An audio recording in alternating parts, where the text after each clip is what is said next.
Frog is scary. I mean, that's really what we want people to kind of take away from this episode. Is he's a scary. Like, look at him. He's able to move at incredible speeds, and Yep.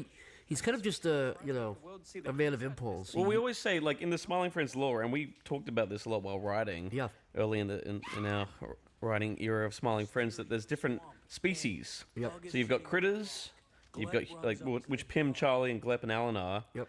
You've got humans that you see right here on That's the the left and right. boss too. Yeah.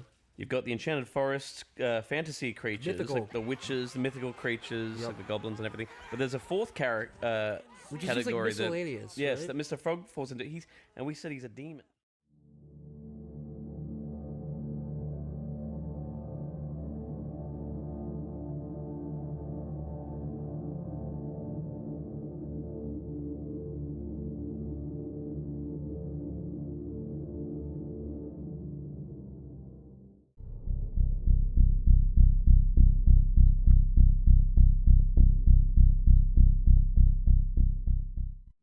In ancient and medieval folklore, few creatures captured this imaginative terror quite like the Blemmius. To understand how something like this was even created, we have to understand the world that it came from. This was an age before photography, before reliable maps, before anyone could simply look anything up. Most people would live and die within a few dozen miles of where they were born. The only information about distant lands came through layers of retelling, a giant centuries-long game of telephone, played along and across empires, languages, and generations. Stories traveled with merchants, soldiers, and diplomats.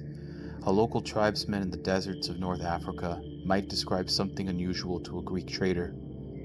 The trader would carry the tale back to the Mediterranean. A historian would write it down decades later, often second or third hand.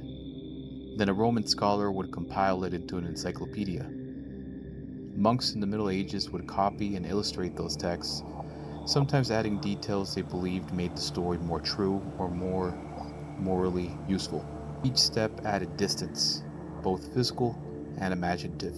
The Greek historian Herodotus, often called the father of history, was one of the earliest to record these accounts. While describing the remote western regions of Libya, a place most of his readers would never see, he noted reports of the headless men with their eyes set in their breasts.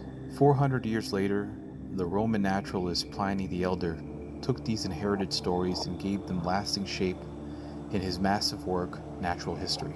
He wrote plainly, "The Blemmyes are reported to have no heads, their mouth and eyes being attached to their chests." Pliny was not inventing these creatures out of thin air.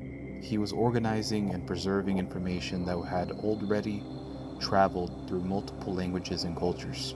By his time, the Blemmyes had become accepted as one of the strange but real peoples living at the edges of the known world.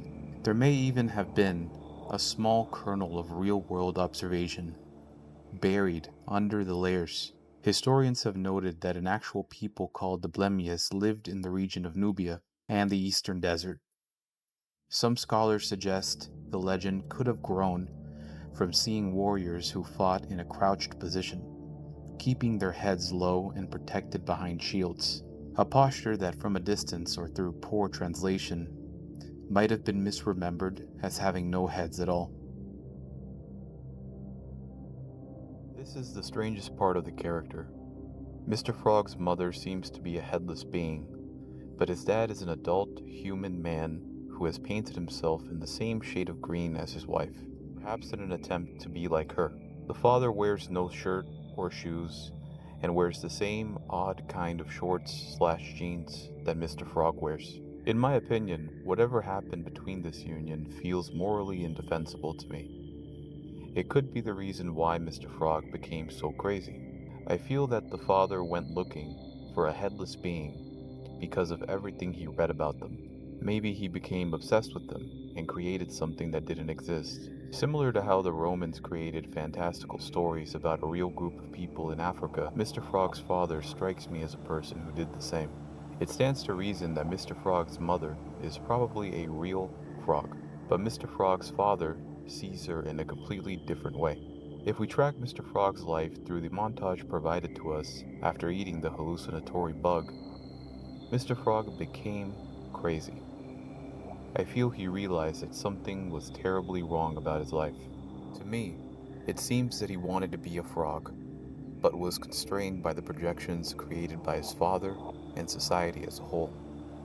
A frog's fundamental purpose is to operate on immediate instinct, which is what Mr. Frog does throughout the show. Frogs have no consciousness, nor do they need it. They are frogs.